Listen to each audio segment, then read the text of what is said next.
Welcome to today's Sports Roundup. I'm Maya, and I'm here with Finn. Hi, I'm Finn. We've got a packed show for you today, covering the latest news from the NBA, NFL, tennis, and MLB. Let's start with the NBA news.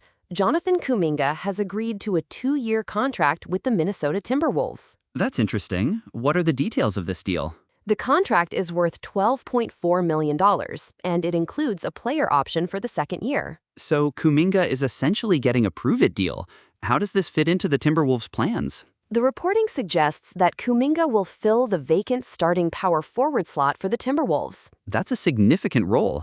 Did he have other offers on the table? Yes, apparently he turned down a 3-year offer from the Los Angeles Lakers to sign with the Timberwolves. Wow, that's a bold move. What might have influenced his decision? The articles indicate that Kuminga preferred to keep control over his next contract, which is why he opted for the 2-year deal with a player option. That makes sense.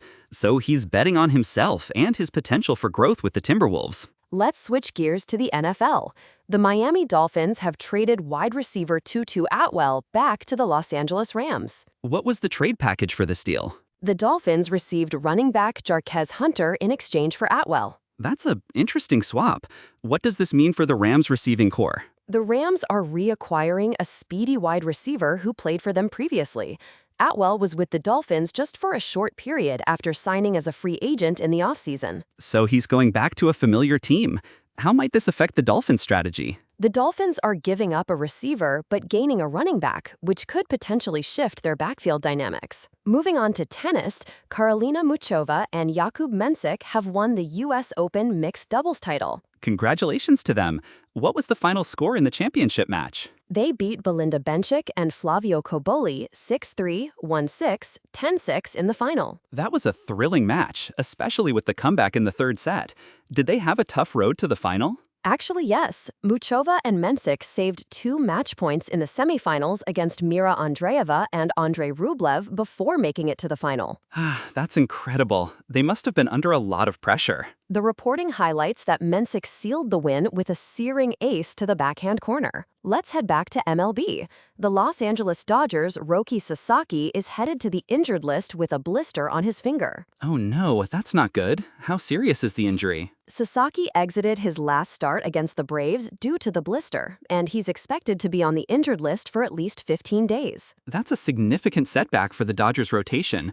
How does this impact their pitching strategy? The Dodgers were already dealing with some injuries in their rotation, and Sasaki's absence will likely put more pressure on the other starters. Finally, let's talk about the Baltimore Orioles' recent game against the St. Louis Cardinals. I read that the Orioles had a big lead early on, but managed to hold off the Cardinals for the win. That's right.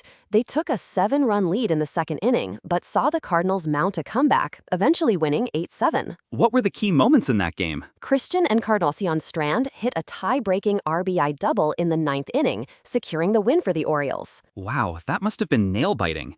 The Orioles must be relieved to avoid a collapse. Exactly. The win was crucial, especially given their tight wildcard race situation. As we wrap up today's show, it's clear there's been some exciting action across different sports. That's all for today. Thanks for tuning in, and we'll see you next time. Goodbye.